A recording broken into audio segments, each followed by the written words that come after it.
Goeiedag geliefde disipel van Jesus en baie welkom by nog 'n episode van In Jesus Bybelstudie. Ons is tans besig met 'n reeks oor die bruid van Jesus en hierdie is episode 8 van hierdie reeks. En ons kyk hierdie week na die tipe en voorbeeld van Adam en Eva as tipe van Jesus en sy kerk. Want ons kernvers vir hierdie reeks is Efesiërs 5 vers 32 waar die woord sê, hierdie verborgenheid is groot, maar ek sê dit met die oog op Christus en die gemeente.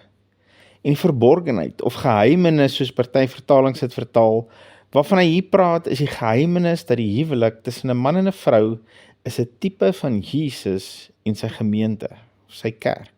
So ons kyk hierdie week wat ons kan leer uit die geheimenis van die heel eerste man en vrou van die tipe of voorstelling wat hulle verteenwoordig van Jesus en sy kerk. En gister het ons gesien dat die kerk was nog altyd binne in Jesus en dat ons vanuit hom gebou word, soos wat Eva vanuit Adam gebou is. En ek wil vandag bietjie kyk na die belangrikheid van hierdie woordjie bou, want as ons teruggaan na Genesis 2 vers 22, dan sê die woord, en die Here God bou die rib wat hy van die mens geneem het tot 'n vrou en bring haar na die mens. So ons sien hier dat die woord sê, die Here het die vrou gebou uit die rib uit.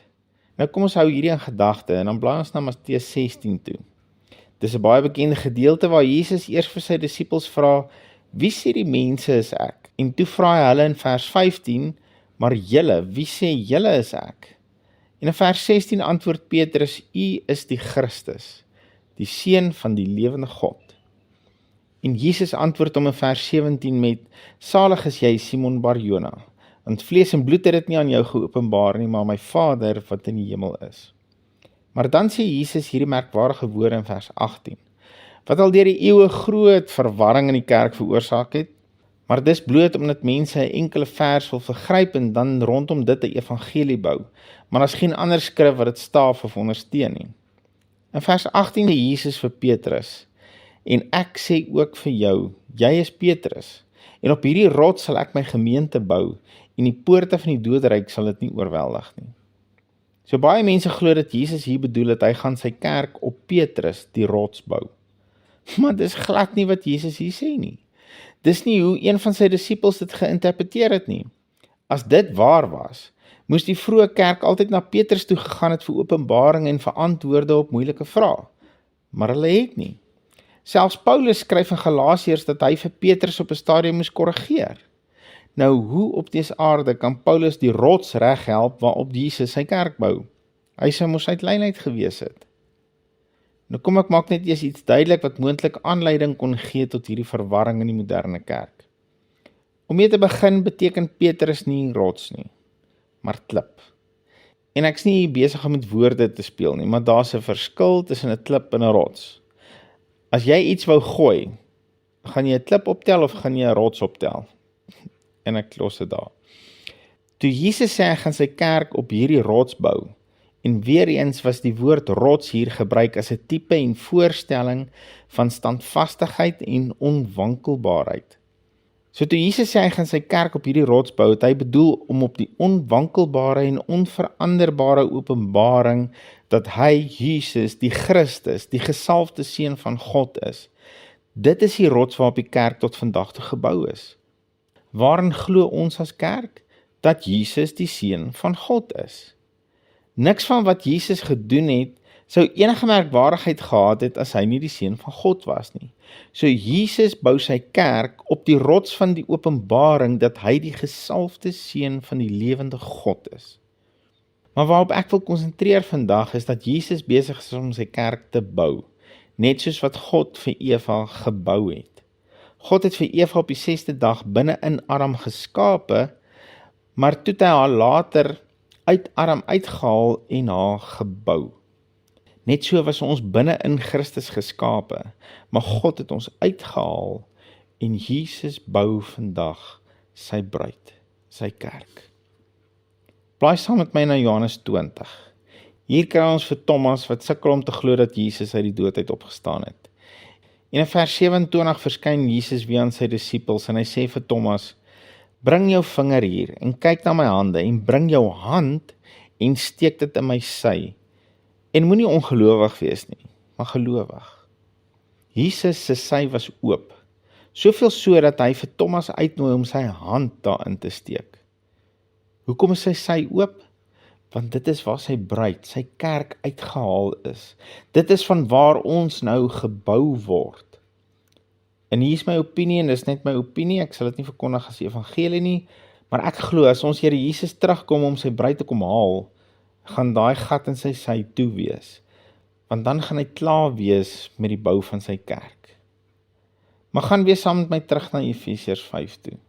En kom ons kyk net weer na vers 29 en 30, en ek dink hierdie sal nou vir jou soveel meer sin maak.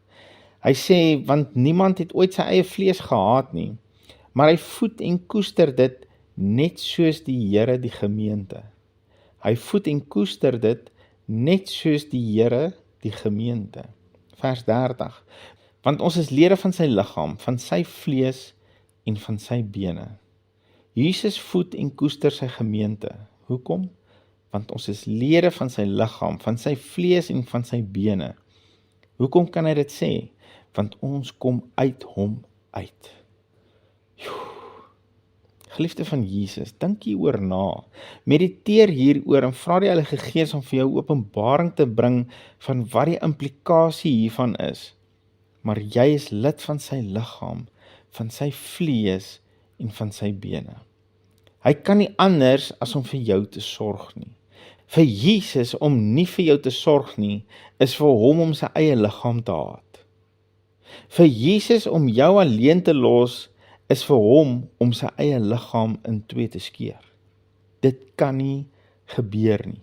Jy is sy bruid, jy is sy liggaam, jy en Jesus is een vlees en een gees, want jy kom uit hom uit. Dis onmoontlik vir hom om jou alleen te los. Dis onmoontlik vir hom om nie vir jou te sorg en om jou nie te koester nie. Hy kan nie anders as om dit te doen nie, want jy is deel van hom. Jy is sy liggaam, jy is sy bruid. Sjoe, Here, kom deur u Heilige Gees en maak hierdie woord in ons openbaring.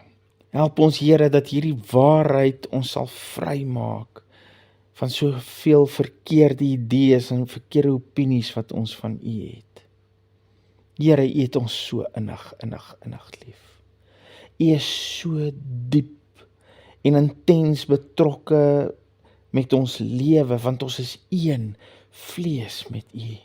Ons is deel van u liggaam, vir u om ons nie te koester en ons nie te voed nie, is vir u om u eie liggaam te haat. En dit kan mos nie. Ja, Here, mag die lewe en die krag wat in u woord is vandag mense vrymaak. Mag hulle 'n nuwe ontmoeting met u liefde hê. Mag hulle 'n nuwe openbaring hê van wie hulle is in u.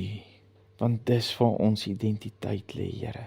Is wat u woord sê wie ons is in u. Dankie vir die voorreg om u bruid te wees.